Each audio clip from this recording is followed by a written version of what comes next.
Hello friends, good evening. कैसे हैं आप सब? आशा है सभी अच्छे होंगे।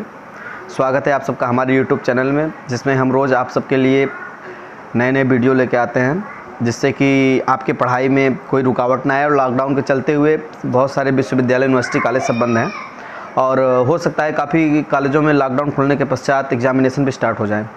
तो आपको पढ़ाई के पर्पज़ से लेते हुए और आगे भविष्य में भी कैसे इंडियन एविडेंस एक्ट आपके लिए लाभकारी होगा, उसके लिए आज मैं टॉपिक लेके आया हूँ।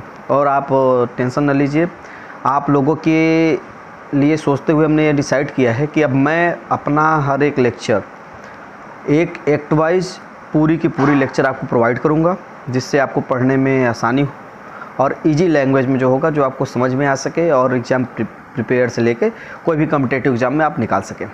तो आइए आज हम आप बात करते हैं इंडियन एविडेंस एक्ट पे। तो इंडियन एविडेंस एक्ट को आप जानते ही होंगे लगभग जो लॉ के स्टूडेंट हैं। और इसमें मैं आज क्या किया हूँ, कैटेगराइज वाइज किया हूँ। इसमें कुछ हमने पॉइंट छाट के निकाले हुए हैं, जो अभी आप आके स्क्रीन में आपके आ जाएगा। और नोट्स भी वाइज है, नोट्स आपके स्क्रीन पे आ जाएंगे, उसको आप देख लीजिएगा। बाकी पीडीएफ में भी आपको उपलब्ध हो जाएगा, उसको हमारे चैनल से आप ले भी सकते हैं। तो आज हम लोग बात करेंगे सेक्शन 1 विस्तार, 2 है निर्वचन, जो 3 हैं ये आपका है साबित, ना साबित और साबित नहीं हुआ।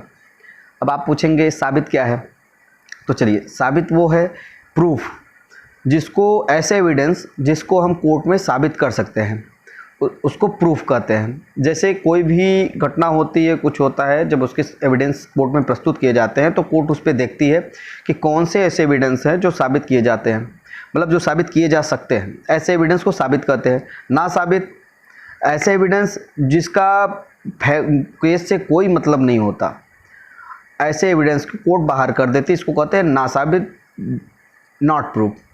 आप आइए, साबित, ना साबित और साबित नहीं हुआ, डिसप्रूफ।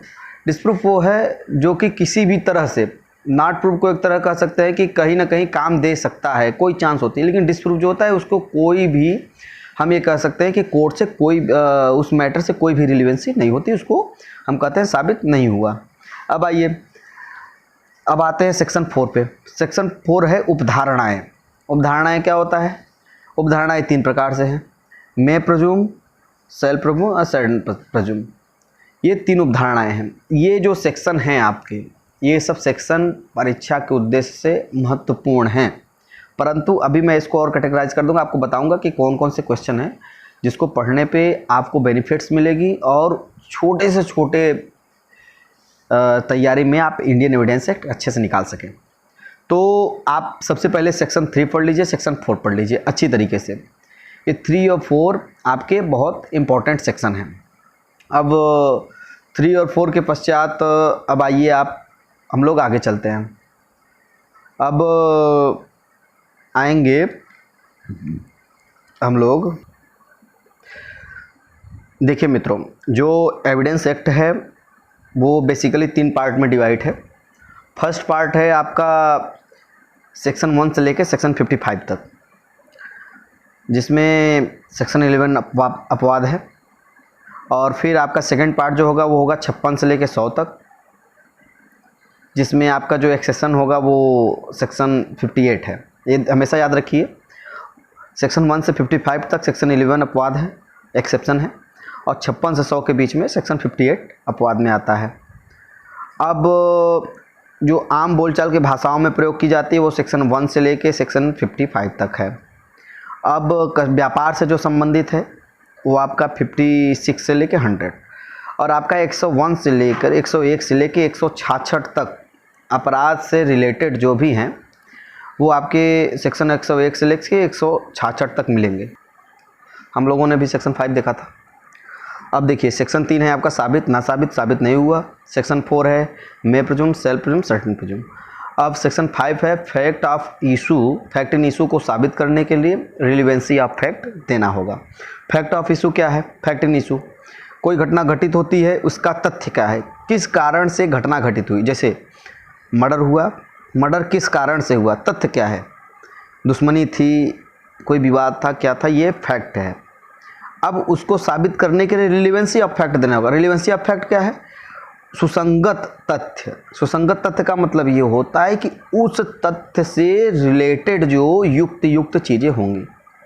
जैसे मान लीजिए दो पक्षों में विवाद होता है कि ज़मीन को लेके। अब फैक्ट ऑफ इशू क्या है? ज़मीन का विवाद है। अब हमें रिलेवेंसी ऑफ फैक्ट क्या होगा इसमें? रिलेवेंसी ऑफ फैक्ट होगा कि सुसंगतता ये होगी कि वास्तव में जो केस चल रही थी या क्या कंडीशन था, उस कंडीशन में जो रिलेवेंसी है वो रिलेवेंसी ऑफ फैक्ट है। फैक्ट ऑफ इशू क्या था? फैक्ट ये था, तथ्य ये था घटना का मार होना। और मार किससे, रिलेवेंसी किससे है? खेत से है, ज़मीन से है, तो वो रिलेवेंसी ऑफ फैक्ट हो गई। हमेशा ध्यान दीजिए सेक्शन 3 सेक्शन 4 बहुत इंपॉर्टेंट है। फिर सेक्शन आपका जो 7 है वो बहुत ज़्यादा इंपॉर्टेंट है। उसमें है षड्यंत्रकारी द्वारा कही गई या कही गई बात। इसमें एक केस आता है एएन स्वामी का। एएन स्वामी के केस में कहा गया है कि कोई व्यक्ति है जिसको उसने कुछ पैसे उधार लिए थे, उसने देने के लिए उसको बुलाया और बुलाने के बाद रास्ते में उसका पैसा छीन लिया गया। तो उसमें ये पाया गया कि उसने पहले कहा था कि आप ये पैसा नहीं ले पाएंगे, या कोई ऐसी बात होती है जैसे कोई व्यक्ति शुरू में कहता है कि ठीक है आप पैसे ले लीजिए लेकिन आप रख नहीं पाएंगे, तो बाद में ऐसी कोई घटना घटी होती है तो वो सेक्शन 7 के अंतर्गत होगा। अब आ जाइए सेक्शन 11, ये इंपॉर्टेंट है आपका। सेक्शन 11 में आपका एलिबाई। एलिबाई का हिंदी होता है अन्यत्र उपस्थिति का सिद्धांत। जैसे कभी कभी होता है कि कोई घटना घटित हुई, मान लीजिए कोई व्यक्ति है उसको किसी केस में फंसा दिया गया और वो कहता है कि साहब मैं उस समय यहाँ नहीं था, मैं मुंबई में था, कहीं और था। तो उसको साबित करने के लिए वो अपने रेलवे का टिकट वगैरह जो कुछ देता है या अटेंडेंस स्लिप देगा, कुछ देगा, तो उसको कहते हैं एलिबाई, अन्यत्र उपस्थित, जहाँ ये बताया जाता है कि मैं यहाँ था ही नहीं, कहीं और उपस्थित था। तो ऐसे सिद्धांत को एलिबाई के सिद्धांत के द्वारा प्रूव करते हैं। सेक्शन 11 से वो गवर्न होता है। अब सेक्शन 12, इसे भी कोई इंपॉर्टेंट नहीं है। इसमें है नुकसानी के लिए वाद। आप इसको छोड़ दीजिए, मैं आगे अगर आपको लगता है कि इम्पोर्टेंट है तो मैं इसको भी आपको डिफाइन कर दूंगा, लेकिन अभी मैं केवल परीक्षा के पर्पज़ से आपको बता रहा हूँ, तो इसलिए मैं आपको वही इंपॉर्टेंट सेक्शन बताऊंगा जो आपको परीक्षा के लिए ज़रूरी है। 14 है मन या शरीर की दशा या संवेदना। मन शरीर की दशा संवेदना मतलब क्या है? जैसे कोई व्यक्ति मार खाता है, पीटता है या कुछ भी घटना होती है तो उसके शरीर को देख के जो प्राइमा फेसी में पता चलता है उसको मन या शरीर की संवेदनाएँ कहते हैं। ये भी इंपॉर्टेंट नहीं, इसे आप छोड़ दीजिएगा। अब सेक्शन 29 पे आ जाइए। 29, डॉक्टर पुलिस मजिस्ट्रेट के सामने अपराध को स्वीकार करता है तो अपराधी माना जाएगा। हाँ ये देखिए, ये अच्छा है सेक्शन।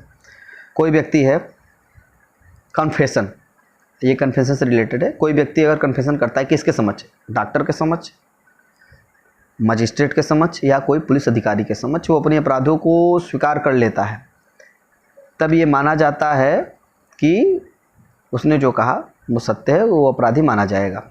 अब आ जाइए 29, ये हो गया कन्फेशन। आप याद रखते रहिएगा, सेक्शन 3, सेक्शन 4, सेक्शन 5, सेक्शन 11 और फिर 29। आप सेक्शन एक बार नोट कर लीजिए बुक में फिर से। Section 3, section 4, section 5, section 11, section 29, ये सब आपके इंपॉर्टेंट सेक्शन हैं जो आपके पेपर में आ सकते हैं। इसके पश्चात आप देखिए सेक्शन 32 फर्स्ट, मतलब 32 का 1, मृत्युकालीन कथन। अब देखिए मृत्युकालीन कथन क्या है? Dying declaration. कोई भी व्यक्ति जब मर जाएगा तो मृत्युकालीन कथन नहीं होगा। एक बात याद, अगर वो बच जाता है तो मृत्युकालीन कथन नहीं होगा, मैं मिस्टेक कर दिया, बच जाता है तो नहीं माना जाएगा मृत्युकालीन कथन। मृत्युकालीन कथन का मतलब मृत्यु से संबंधित कथन है। जैसे कोई व्यक्ति मार होता है या कहीं एक्सीडेंट होती है या कोई घटना घटित होती है और अपने मरने से पहले वो कुछ बताता है, तो उसके जो कथन बताए जाते हैं उसके मृत्युकालीन कथन कहा जाता है। लिहाजा इसमें भी बचाव हैं, मैं आपको बता दूं। इसके आधार हैं, इसके आधार हैं कि पहला कि ट्रूथ, सत्य होना चाहिए। उसके बाद आपका युक्त होना चाहिए, और जो होता है कोई दबाव, कोई भय में ना हो। अगर ये 3 चीज़ें हैं तो कॉन्फेशन नहीं माना जाएगा। जैसे कोई व्यक्ति किसी को मारता है और वो मरने से पहले अपनी कुछ बयान देता है या देती है कि फला फला व्यक्ति ने मुझे मारा, तो ये कथन जो होंगे मृत्युकालिक कथन कहे जाएंगे। अब आपका मोस्ट इम्पॉर्टेंट है सेक्शन 45 इलेक्ट्रॉनिक साक्ष्य। ये मोस्ट इम्पॉर्टेंट इसलिए कर रहा हूँ कि कभी कभी पूछ लेता है। तो इलेक्ट्रॉनिक साक्ष्य क्या होता है? देखिए, इलेक्ट्रॉनिक साक्ष्य का मतलब है कोई भी विद्युत उपकरण के द्वारा जो साक्ष्य दी जाए। अब जैसे आपने व्हाट्सएप पे किसी को मैसेज किया, फेसबुक पे किसी को मैसेज किया, या कोई मैसेज करता है कि फला फला जगह ये बम ब्लास्ट करनी है या ये करना है वो करना है, और वो चीज़ें पकड़ी जाती हैं, तो वो जो एविडेंस होगा वो इलेक्ट्रॉनिक साक्ष्य कही जाएगी। अब 47 है, सिंपल है, हस्तलेख। आपकी हैंड राइटिंग से रिलेटेड जो चीज़ें होंगी वो सेक्शन 47 के द्वारा जांच की जाती है, उसको हस्तलेख कहते हैं। अब आइए सेक्शन 48 राइट एंड कस्टम, अधिकार और प्रथा। ये तो चीज़ें अगर आपके ना समझ में आए तो आप इस पर मुझसे और भी जान सकते हैं, मैं इसको लॉन्ग नोट्स में आपको बता दूंगा, लेकिन बहुत ही अच्छी चीज़ें हैं। आप पहले जानिए राइट क्या है, अधिकार, और प्रथा क्या है। दो अलग अलग चीज़ें हैं और बहुत महत्वपूर्ण चीज़ें हैं। जैसे फॉर एग्जांपल मैं आपको बताता हूँ, कोई व्यक्ति है, वो पीपल का पेड़ है, उसके नीचे दिया जलाता है, और जो पेड़ है वो किसी दूसरे व्यक्ति का है, और जो दिया जलाता है वो कोई और है। तो दिया जलाने वाला जब वो दिया जलाता है आता है तो पेड़ का मालिक कहता है कि आप दिया न जलाइए, वो उसको मना करता है। तो कहता है कि ये मेरी प्रथा है कि पीपल के नीचे दिया जलाता आया हूँ सदी पहले, बहुत पहले से, और इसको जलाने से ये मेरा धर्म है, मेरी आस्था है, मेरी प्रथा है।